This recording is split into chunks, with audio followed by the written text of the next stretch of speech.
In der Stunde, in der ganz Deutschland schlief, bellte nur ein Hund zum Himmel nicht aus Angst, sondern als Gebet. Und was dann geschah, erschütterte die Seelen einer ganzen Stadt.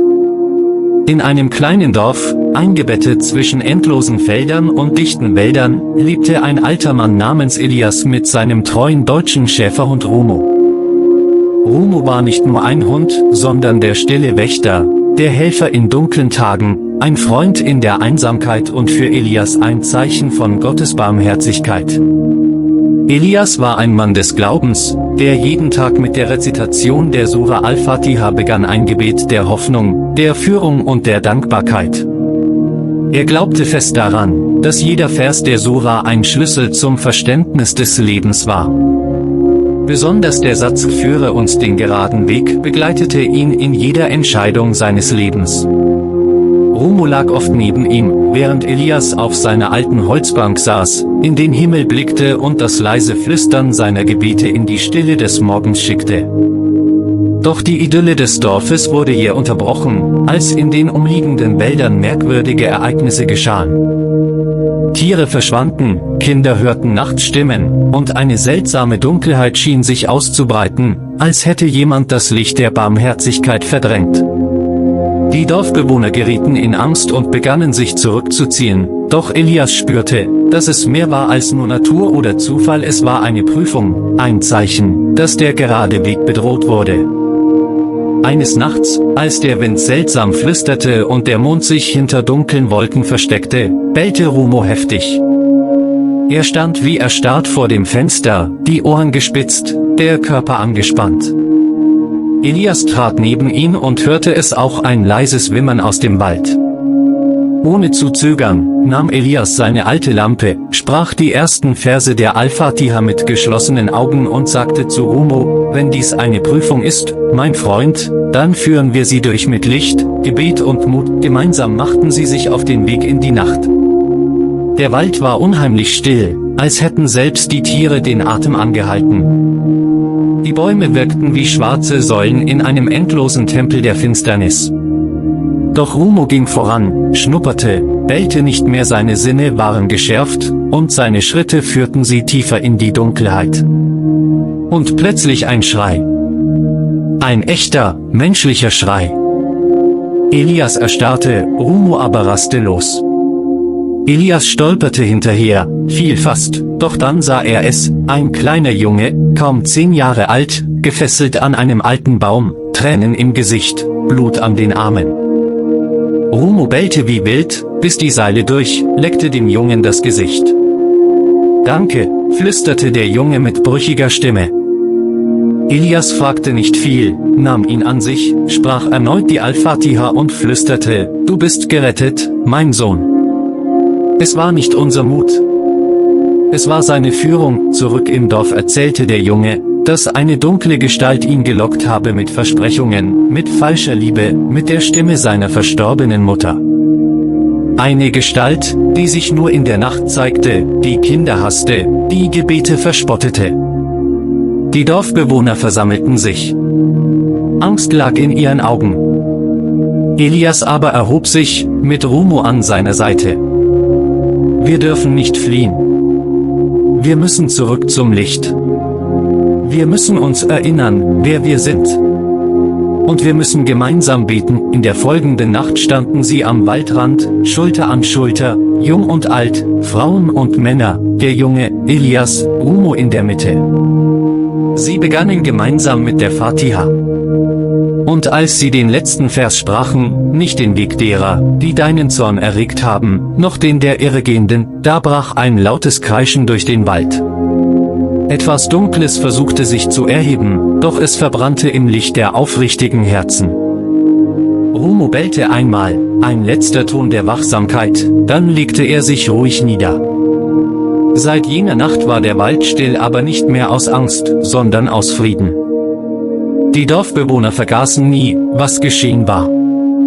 Sie beteten wieder. Sie hörten wieder zu. Und sie ehrten Elias und seinen Hund. Doch nur Elias wusste tief in seinem Herzen, es war nicht Mut, es war nicht Zufall. Es war das Licht der Al-Fatiha. Es war der gerade Weg. Und Rumo war der Hund, der diesen Weg gegangen war für sie alle. In den Tagen nach der plötzlichen Begegnung mit dem alten Imam wandelte sich die Welt von Markus unmerklich, aber tiefgreifend. Seine Schritte wurden langsamer, bewusster. Die ständige Wut, die er so viele Jahre mit sich getragen hatte, begann zu bröckeln, als würde ein unsichtbarer Schleier, der seine Seele bedeckt hatte, langsam gelüftet. Shadow, der deutsche Schäferhund, spürte die Veränderung bei seinem Besitzer zuerst. Wo früher ruppige Befehle und lautes Fluchen herrschten, hörte man nun immer häufiger ein leises Flüstern. Manchmal sprach Markus mit sich selbst. Manchmal flüsterte er die Verse, die ihm der Imam gegeben hatte. Immer wieder hörte Shadow dieselben Worte. Im Namen Allahs, des Allerbarmers, des Barmherzigen. Markus konnte die Sura Al-Fatiha noch nicht ganz verstehen, aber sie bewegte etwas in ihm. Und Shadow wich ihm nicht von der Seite, während dieser Wandel in seinem Herzen geschah. Es war ein nebliger Morgen, als Shadow plötzlich anfing, unruhig zu werden. Markus saß wie jeden Tag am Fenster seiner kleinen, abgelegenen Hütte am Waldrand, ein Buch aufgeschlagen, vor sich die Übersetzung des Korans. Aber Shadow bellte, kratzte an der Tür und blickte seinen Herrn flehend an. »Was ist los, Junge?« murmelte Markus. Er stand auf, öffnete die Tür, und Shadow stürmte hinaus, das Fell gesträubt, die Ohren hoch. Ohne zu zögern rannte Markus hinterher.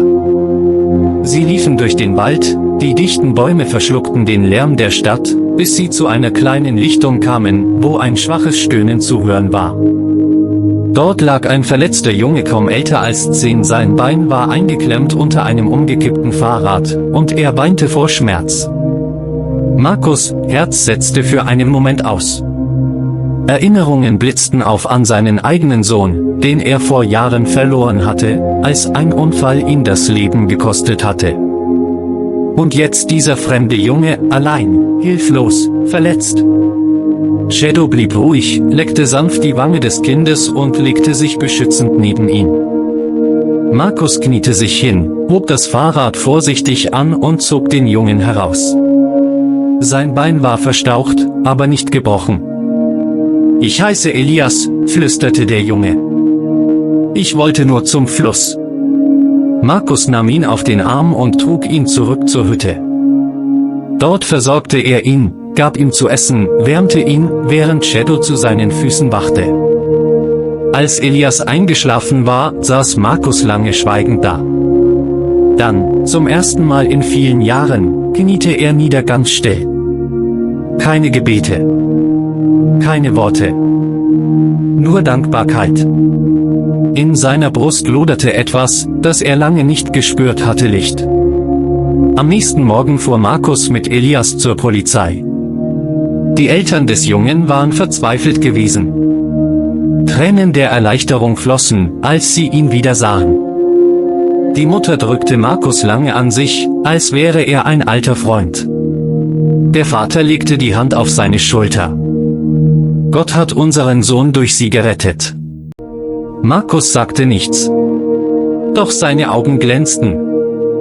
In den Wochen danach veränderte sich alles. Die Geschichte des Mannes im Wald, der mit seinem Schäferhund einen Jungen rettete, machte in der Stadt die Runde. Die Leute begannen, Markus mit anderen Augen zu sehen. Doch er suchte keine Aufmerksamkeit. Er wollte nur verstehen, warum sich alles so verändert hatte, seit er die Worte der Sura Al-Fatiha gesprochen hatte. Er besuchte den alten Imam erneut, diesmal mit Shadow an seiner Seite. »Ich will lernen«, sagte Markus. »Ich will verstehen, was diese Worte bedeuten. Warum sie mein Herz berührt haben.« Der Imam nickte. »Weil sie Wahrheit sind. Und Wahrheit erkennt der Mensch nicht mit dem Verstand zuerst, sondern mit dem Herzen.« Und so begann Markus zu lernen. Tag für Tag. Gebet für Gebet. Vers für Vers. Und Shadow war immer an seiner Seite, ein stiller Wächter über den neuen Pfad, den sein Herr gewählt hatte. Eines Abends, als die Sonne langsam über dem Wald unterging und ein sanfter Wind durch die Bäume strich, saßen Markus und Shadow auf einer kleinen Bank vor der Hütte. Ein friedliches Schweigen lag in der Luft. »Weißt du, mein Freund«, sagte Markus und kraulte Shadows Nacken, »du hast mich mehr gelehrt als jeder Mensch. Du hast mich zu einem Jungen geführt, aber eigentlich hast du mich zu mir selbst zurückgeführt.« Shadow hob den Kopf, seine bernsteinfarbenen Augen blickten direkt in Markus' Seele. Und für einen Moment glaubte Markus, dass sein treuer Freund mehr verstand, als Worte je ausdrücken könnten. Die Sura Al-Fatiha war nicht mehr nur ein Gebet für ihn. Sie war ein Versprechen, ein Ruf, ein Weg. Und Shadow war der Bote gewesen. Die Nächte wurden länger, dunkler, schwerer. Auf dem abgelegenen Berghof hatte sich eine tiefe Stille über alles gelegt. Während draußen die ersten Schneeflocken fielen, lag Elias in seinem Bett, von Schmerzen geplagt, unfähig aufzustehen. Die Ärzte hatten ihm geraten, das Haus nicht mehr zu verlassen. Der Krebs hatte sich ausgebreitet. Seine Tage waren gezählt. Aber er war nicht allein. Neben ihm immer lag Ru, der deutsche Schäferhund, sein Beschützer, sein treuer Begleiter, sein lebendiges Gebet. Seit jenem Tag in der Moschee hatte Elias das Gebet wieder zu seinem Herzen zurückgeholt. Nicht laut, nicht für andere, sondern tief im Innern. Und immer, wenn er für uns den geraden Weg flüsterte, schien Ru aufzusehen, als würde er verstehen. Als wäre auch sein Herz ein Teil dieser Bitte. Elias' Sohn, Karim, war zurückgekehrt.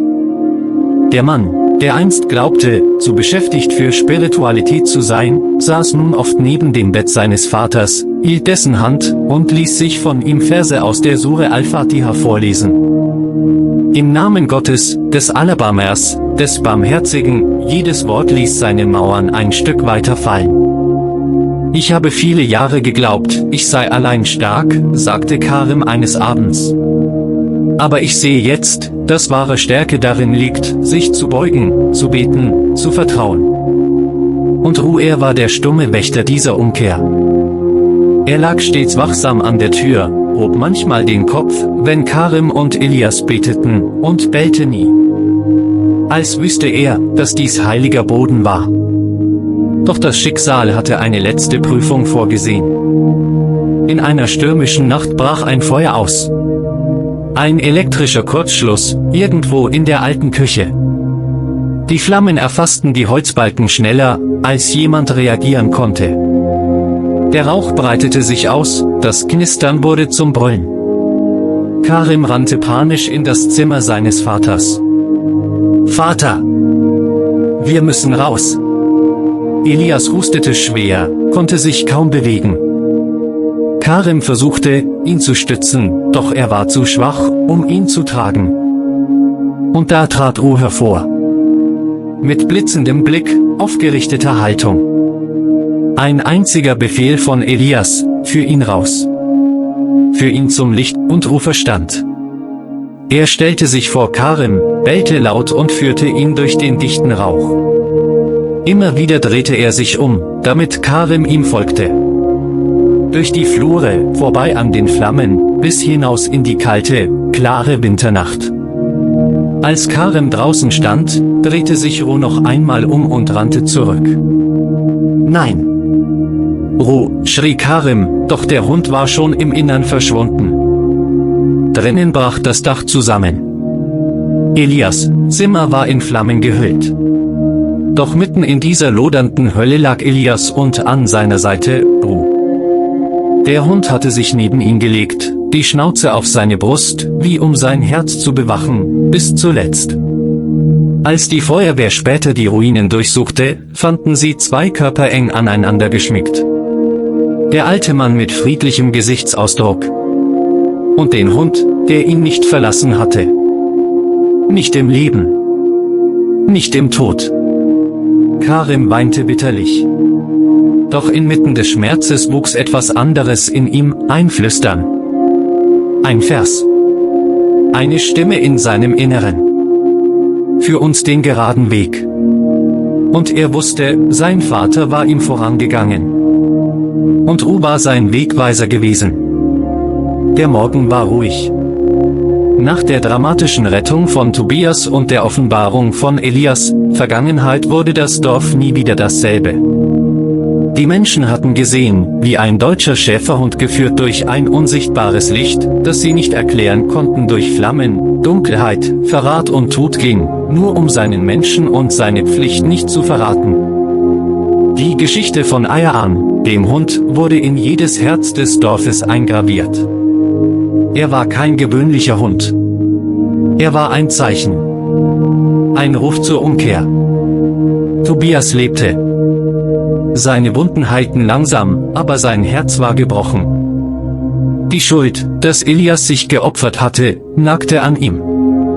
Doch immer wenn er Ayaan ansah, der leise neben seinem Bett lag, spürte er die Stimme, die sagte, für uns den rechten Weg. Er verstand endlich die Tiefe dieser Worte. Elias' Beerdigung war ein Moment voller Tränen. Die gesamte Stadt kam zusammen. Alte Männer, Frauen, Kinder, selbst Menschen, die Elias einst verachtet hatten. Ayaan stand regungslos neben dem Grab. Kein Winseln. Kein Laut.